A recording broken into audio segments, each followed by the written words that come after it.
तो आज केकटा आम बनवा विदाउट टिन गोटे डल केक। तो आपण मैंने लास्ट जाए भिडटा जमी थे देखो आपण मानक भी केकटा बहुत ज्यादा भल लगे। तो आज आमको बनवा गोटे 1.5 केजी पुणी रसमलाई फ्लेवर केक। तो आपण मैंने भाभी पारे केते एक्साइटिंग होता केकटा केते यमी यमी पूरा डिलीशियस हो।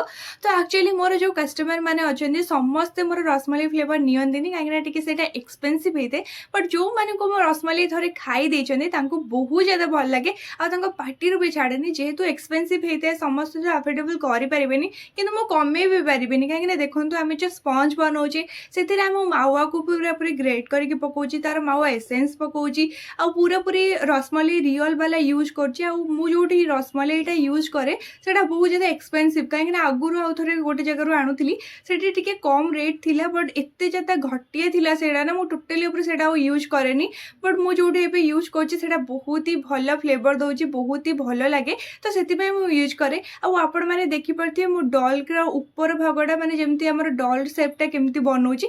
तो प्रथम कौन करेंगे ना बड़ू छोट क्रम एमती एमती ने जमती कि आपण मानक पूरा पूरा डल सेपटा मिल। मु प्रथम प्रथम भाभी पार नी कि मुझे करी बट तापर मैंने धीरे धीरे बन सारापर ही मैंने आइडिया पाइली कि एक्चुअली मुझे करी। तो एक्चुअली सब सेमती हुए जिते आप कम करेंगे हठात हठात जना पड़ोनी तापर ही जना पड़। तो एक्चुअली कस्टमर मत कहते कि ब्लू कलर माने नेवी ब्लू कलर पूरा पूरी केकटा दरकार।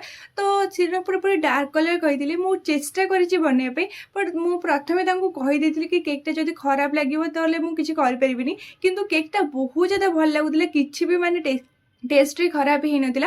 बट गोटे केवल टी हाथ में मुहर लगी बट चलो से आगुरी ही कहीदी आपण मैंने देखिपे मो भिड भल से बनईनी मोर हठात करके लाइन भी कटि जाऊँगी मैंने बार बार से दिन लाइन कटुला मुझे भी केक्र कम करे मैंने लाइन मोर बहुत ज़्यादा शत्रुता से सब कटो ही कटो। तो छाड़ू से सब कथा आउ कस्टमर जमी कही मुझे करने चेष्टा करी। तो आपण मानू केकटा केमती लगे मतलब निहाती भाव में कमेंट करिए। लास्ट को मुझे किसी सुगर बॉल्स भी लगे व्हाइट किंतु कस्टमर को तो बहुत ज़्यादा भल लगी। तो आपण मानू जब भल लगी प्लीज मत लाइक करूँ शेयर करूँ और सब्सक्राइब करने बिल्कुल भूलुनी। तो रोज नमस्कार जय जगन्नाथ बाय बाय।